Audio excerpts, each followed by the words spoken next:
The call came without warning. A Moroccan nurse working in Amsterdam received a letter from the Dutch Immigration Authority, not a deportation notice, not a visa denial, but something she had waited 3 years to receive. A pathway, a real one. She stood in her kitchen, hands trembling slightly, reading the same paragraph 4 times. Because for immigrants across Europe, news like this doesn't come often, and when it does, people don't always trust it. For months now, there had been signals, not from official press releases, not from European Parliament floor votes, just signals that the European Commission was preparing something significant inside the Schengen framework, something that would change how millions of third country nationals live, work, and move across EU borders. I've been tracking this story closely, and what I'm about to tell you is not speculation. This is real, this is confirmed, and if you are an immigrant, a worker, a student, or a family member with ties to Europe, this matters to you directly. Most people will hear fragments of this news and walk away confused. They'll misread what changed. They'll assume it doesn't apply to them. Or worse, they'll ignore it entirely and miss a window that may not stay open forever. Today, you're going to understand exactly what happened, what it means, and what you need to do next. For the past 2 years, the Schengen Area had been operating under a quiet but mounting pressure. Internal border controls, which are technically supposed to be temporary under Schengen rules, had been extended repeatedly by several member states. Germany, Austria, France, Sweden, and others had kept land border checks in place, citing migration concerns, security risks, and what officials described as unprecedented pressure on the external border. The European Commission was watching, and analysts who follow EU migration policy know what the indicators look like when Brussels is preparing a major structural response. The working group sessions that go quiet, the policy consultation papers that stop circulating publicly, the spokesperson statements that become unusually short and technical, the sudden absence of leaked drafts. When the Commission goes quiet on Schengen, something loud is coming. That's exactly what happened in the weeks before this announcement. Early this month, the Commission formally released what it described as a comprehensive Schengen governance reform package, a restructuring of how the Schengen Borders Code applies to both internal and external movement, with specific carve-outs affecting long-term residents, legal workers, and qualifying family members. This is not the kind of document that gets front-page coverage in mainstream media, but inside immigration circles across Europe, it landed with force. The package addressed 3 specific pressure points that had been building for years. The first, the arbitrary and inconsistent application of internal border controls by member states. Under the previous framework, countries could extend these controls with limited scrutiny. The reform introduces a harder ceiling and requires member states to justify extensions with documented evidence rather than broad security language. The second, the mobility rights of third country nationals holding long-term resident status. This is where the news gets genuinely significant for immigrants. Under the old system, a long-term resident permit issued by one EU member state gave limited mobility rights in other states. That framework had gray zones that were routinely exploited, both by member states looking to restrict movement and by employers looking to tie workers to specific countries. The reform clarifies and in several key areas expands those rights. The third point, and perhaps the most discussed, involves labor mobility corridors and the treatment of workers from countries with bilateral agreements with the EU. Several of those agreements had effectively been frozen during the post-pandemic tightening period. The Commission's new package moves to restore and in some cases upgrade their operation. The response from immigrant advocacy groups, labor unions, and member state governments was not uniform. That is important to understand. Some member states, particularly in the Northwest, where labor shortages in healthcare, logistics, and agriculture are most acute, welcomed the shift immediately.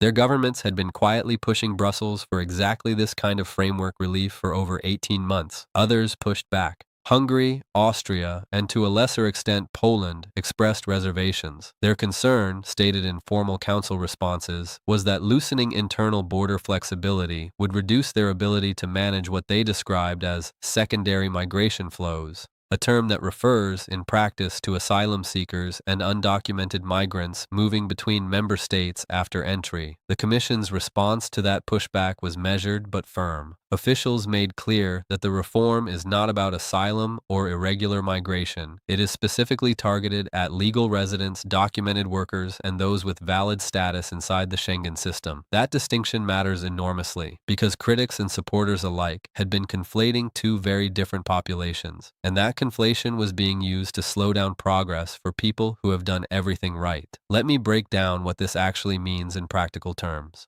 If you hold a long-term resident permit, sometimes called an LTR permit or a permanent residence equivalent, issued by an EU member state, your rights to reside and work in a second member state are now more clearly defined. The process for transferring your status or activating cross-border mobility has been streamlined under the new guidance. Before this reform, a person with an Italian long-term resident card who wanted to work in Germany faced a bureaucratic process that could take 6 months to over a year, with no guarantee of outcome. The reform does not eliminate that process, but it sets mandatory processing timelines and creates an obligation on the receiving member state to assess applications against defined criteria rather than open-ended discretion. For workers in sectors classified as high demand, which the Commission defines using a regularly updated list that currently includes healthcare, construction, agriculture, IT infrastructure, and elder care, there are additional provisions. Employers in these sectors can now sponsor cross-border mobility for documented third-country national workers without requiring the worker to first return to their country of origin to restart the visa process. This is not a small change. This has been one of the most frustrating barriers facing skilled immigrants in Europe for years. You build a life in one country, your qualifications become recognized, your employer values your work, and then, when an opportunity opens in another member state, the system forces you to go backward before you can move forward. The Commission's package puts a significant dent in that obstacle. There is also a provision that has received less attention but may have the widest impact on immigrant families specifically. Under the reform, family reunification applicants whose sponsor holds long-term resident status in one member state will now benefit from an accelerated review process when the sponsor has resided legally in the EU for 5 or more years. The previous framework had no such timeline-based tier. Applications were reviewed under a single standard regardless of how long or how stably the sponsor had been resident. The new tier creates something that advocates have been requesting for over a decade, a recognition that longevity of legal residence is itself an indicator of integration and stability, and should carry weight in how applications are assessed. For families who have been waiting, some for years, this is not symbolic, this is operational. I want to address something directly because it will come up in comments and in conversations you may have after watching this. Some people will say, this is just policy language. It doesn't mean enforcement will change. They'll say that the Commission can write whatever it wants, but member states do what they want at the street level. That concern is not without basis. Europe has a long history of laws that exist on paper and struggle in practice. But here is what is different about this moment. The Commission is not just issuing guidance. This reform comes paired with a new Schengen evaluation mechanism, an updated peer review system through which member states will be formally assessed on their implementation of Schengen governance rules, including the ones just introduced. Countries that fail to implement correctly face escalating consequences, up to and including suspension from certain Schengen benefits. That is not a soft enforcement tool. And it comes at a moment when several member states are acutely sensitive to their standing within EU structures, particularly those in the process of accessing EU funding tied to rule of law benchmarks. The political pressure to implement is real. There is one more layer to this story that I think is critical for anyone watching from outside Europe, particularly those in the United States or in sending countries like Morocco, India, the Philippines, Nigeria, Brazil, or Senegal. The Schengen reform is not happening in isolation. It is part of a broader strategic reorientation that the European Commission has been building toward since the publication of its Pact on Migration and Asylum in 2020. That pact was supposed to be finalized and implemented years ago. Political gridlock delayed it repeatedly, but in the past 18 months, enough pieces have clicked into place that the Commission is now moving forward on multiple fronts simultaneously.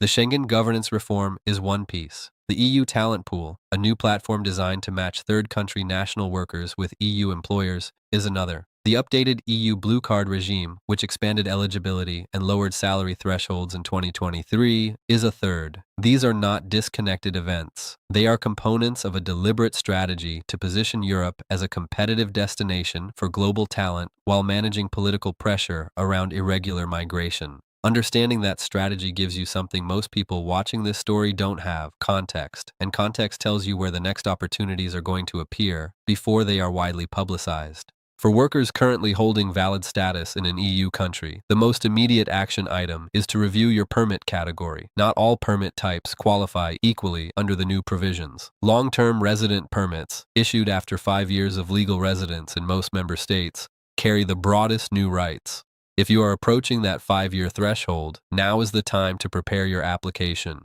Do not wait until the last moment.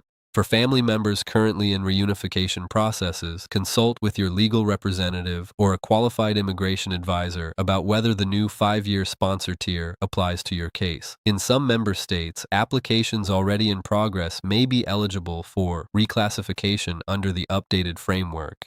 For workers in high-demand sectors who are considering cross-border moves within the EU, the landscape has materially improved, but it has not become frictionless. You still need documentation. You still need employer sponsorship in most cases. What has changed is that the process now has defined timelines and clearer standards. Use that.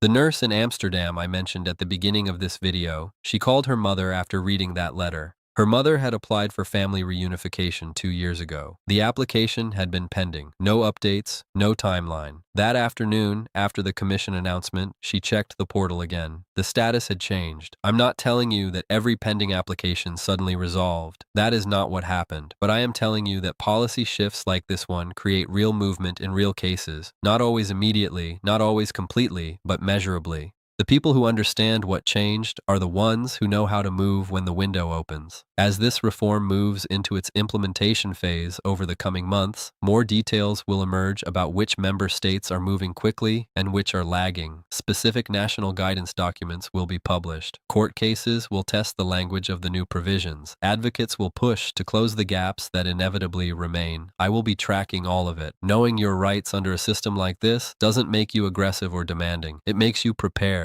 It means you can protect yourself, your status, and your family's future with real information. Not rumor, not panic, not outdated advice from someone who hasn't read the actual document. Share this video with someone in your family who is navigating EU immigration right now. It might change what decision they make this week. Subscribe to Visa Status Radar for continued coverage as this policy shift unfolds. We protect you with real information because in immigration, what you don't know can cost you everything.